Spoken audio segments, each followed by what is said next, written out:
ಪ್ರೀತಿಯುಳ್ಳ ದೇವಜನರೇ, ನಿಮ್ಮೆಲ್ಲರಿಗೂ ಯೇಸು ಕ್ರಿಸ್ತನ ಶ್ರೇಷ್ಠವಾದ ನಾಮದಲ್ಲಿ ವಂದನೆಗಳು.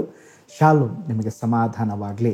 ಈ ದಿನ ದೇವರ ವಾಕ್ಯದ ಧ್ಯಾನಕ್ಕಾಗಿರುವಂಥ ವಿಷಯ, ಯಾವಾಗಲೂ ದೇವರನ್ನೇ ನಂಬಿರಿ.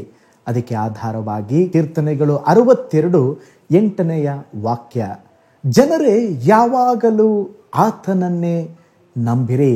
ಈಗ ಓದಿದಂಥ ವಾಕ್ಯ ಭಾಗದಲ್ಲಿ ನಾವು ನೋಡುತ್ತೇವೆ, ದೈವ ಮಕ್ಕಳಾದಂಥ ನಾವುಗಳು ಎಲ್ಲ ಕಾರ್ಯಗಳಿಗಾಗಿ ಯಾವಾಗಲೂ ದೇವರನ್ನೇ ಆತುಕೊಳ್ಳಬೇಕು, ದೇವರನ್ನೇ ನಂಬಬೇಕು. ಒಬ್ಬ ಬೋಧಕರು ಬಾಲಕನಾಗಿದ್ದಾಗ ಅವರ ಮನೆಯಲ್ಲಿ ಅನೇಕ ಹಸುಗಳಿದ್ದವು. ಪ್ರತಿದಿನ ಸಂಜೆ ವೇಳೆ ಹಸುಗಳು ತಿರುಗಿ ಬಂದ ಕೂಡಲೇ ಹಾಲು ತೆಗೆಯುವುದು ವಾಡಿಕೆಯಾಗಿತ್ತು. ಹೀಗೆ ಹಸುಗಳು ಚೆನ್ನಾಗಿ ಹಾಲು ಕೊಡುತ್ತಾ ಬರುತ್ತಿದ್ದರೆ ಏನೂ ಸಮಸ್ಯೆ ಇರುತ್ತಿರಲಿಲ್ಲ. ಆದರೆ ಅವುಗಳು ಸ್ವಲ್ಪ ವರ್ಷಗಳ ನಂತರ ಹಾಲು ಕಡಿಮೆಯಾಗಿ ಅಥವಾ ಹಾಲು ಕೊಡುವುದು ಕಡಿಮೆ ಮಾಡಿದರೆ ಕಸಾಯಿ ಖಾನೆಗೆ ಮಾರುತ್ತಿದ್ದರು.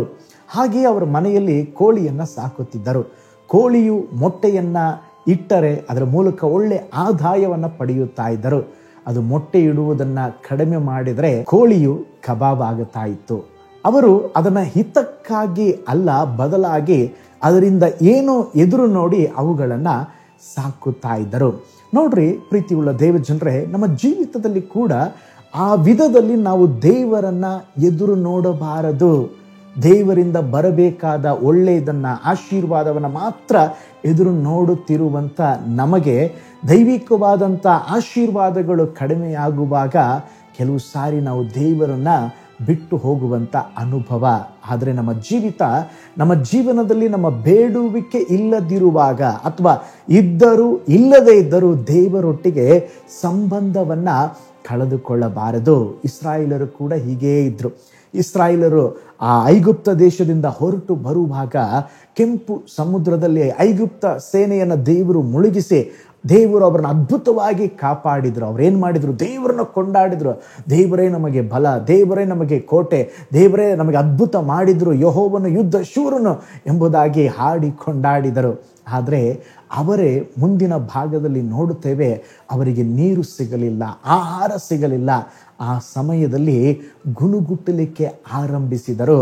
ಮೋಶೆ ಸೀನಾಯಿ ಬೆಟ್ಟಕ್ಕೆ ಹೋಗಿ ಹಿಂತಿರುಗಿ ಬರಲಿಕ್ಕೆ ತಡ ಮಾಡಿದಾಗ ಇಸ್ರಾಯೇಲರು ಆರೋನನ ಬಳಿಗೆ ಕೂಡಿ ಬಂದು, ನಮ್ಮ ಮುಂದುಗಡೆಯಲ್ಲಿ ಹೋಗುವುದಕ್ಕೆ ನಮಗೆ ದೇವರುಗಳನ್ನು ಮಾಡಿಕೊಡು ಎಂಬುದಾಗಿ ಬಸವನ ಮೂರ್ತಿಯನ್ನು ಮಾಡಿಕೊಂಡರು. ಅದನ್ನು ಅವರು ಆರಾಧನೆ ಮಾಡಿದರು. ನೋಡ್ರಿ, ದೇವರು ಅವರನ್ನ ಆಶೀರ್ವಾದ ಮಾಡಿದಾಗ, ಅದ್ಭುತ ಮಾಡಿದಾಗ ಹೇಳಿದಂಥ ಸ್ತೋತ್ರ ಅವರ ಜೀವನದಲ್ಲಿ ಕೊರತೆಗಳು ಬಂದಾಗ, ಇಕ್ಕಟ್ಟಿನ ಅನುಭವ ಬಂದಾಗ ಅವರು ದೇವರನ್ನ ಬಿಟ್ಟು ದೂರ ಹೋದರು. ಪ್ರೀತಿಯುಳ್ಳ ದೇವಜನರೇ, ನಮಗೆ ಆಶೀರ್ವಾದ ಸಿಕ್ಕರು ಸಿಗದೇ ಇದ್ದರೂ ನಾವು ದೇವರನ್ನ ನಂಬಬೇಕು. ನಾವು ದೇವರನ್ನ ಬಿಟ್ಟು ಹಿಂತಿರುಗಿ ಬಾರದು.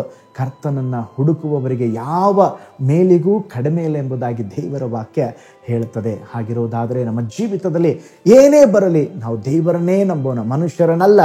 ಸ್ತೋತ್ರ, ನಮ್ಮ ಕೆಲಸವನ್ನಲ್ಲ, ಕಂಪನಿಯನ್ನಲ್ಲ, ದೇವರನ್ನ ನಂಬಿ ನಾವು ಜೀವಿಸೋಣ. ದೇವರು ನಮ್ಮನ್ನು ಉನ್ನತಕ್ಕೇರಿಸಿ ನಮ್ಮನ್ನು ಘನಪಡಿಸುತ್ತಾರೆ. ಒಂದು ನಿಮಿಷ ಕಣ್ಗಳನ್ನು ಮುಚ್ಚೋಣ, ಪ್ರಾರ್ಥನೆ ಮಾಡಿಕೊಳ್ಳೋಣ. ಪರಲೋಕದಲ್ಲಿ ವಾಸ ಮಾಡುವಂಥ ನಮ್ಮ ತಂದೆಯಾದ ದೇವರೇ, ಈ ಸುಂದರವಾದ ಸಮಯಕ್ಕಾಗಿ ಸ್ತೋತ್ರ. ನೀನು ಒಳ್ಳೆಯ ದೇವರು, ಒಳ್ಳೆಯದನ್ನೇ ಮಾಡುವ ದೇವರು. ನಮ್ಮ ಜೀವಿತದಲ್ಲಿ ಕೂಡ ಕರ್ತನೆ, ನಾವು ಯಾವಾಗಲೂ ನಿನ್ನನ್ನು ನಂಬುವಂತೆ, ಕೇವಲ ಏನೋ ಒಂದು ಆಶೀರ್ವಾದ ಬರುವಾಗ ಮಾತ್ರ ನಿಮ್ಮನ್ನು ಆತುಕೊಳ್ಳೋದಲ್ಲಪ್ಪ. ನಮ್ಮ ಜೀವಿತದಲ್ಲಿ ಎಂಥ ಅನುಭವದಲ್ಲಿದ್ದರೂ ಕೂಡ ನಿಮ್ಮನ್ನು ನಂಬುವಂತೆ, ನಿಮ್ಮನ್ನು ಹಿಂಬಾಲಿಸುವಂತೆ ಸಹಾಯ ಮಾಡಿರಿ. ಈ ಹೊಸ ದಿನದಲ್ಲಿ ಕೂಡ ಎಲ್ಲ ಕುಟುಂಬಗಳು ಆಶೀರ್ವದಿಸಲ್ಪಡಲಿ. ಕೆಲಸಕ್ಕೆ ಹೋಗುವಾಗ ಬರುವಾಗ ದೈವಿಕವಾದಂಥ ಆಶೀರ್ವಾದ ಉಂಟಾಗಲಿ, ಪ್ರೊಟೆಕ್ಷನ್ ಉಂಟಾಗಲಿ.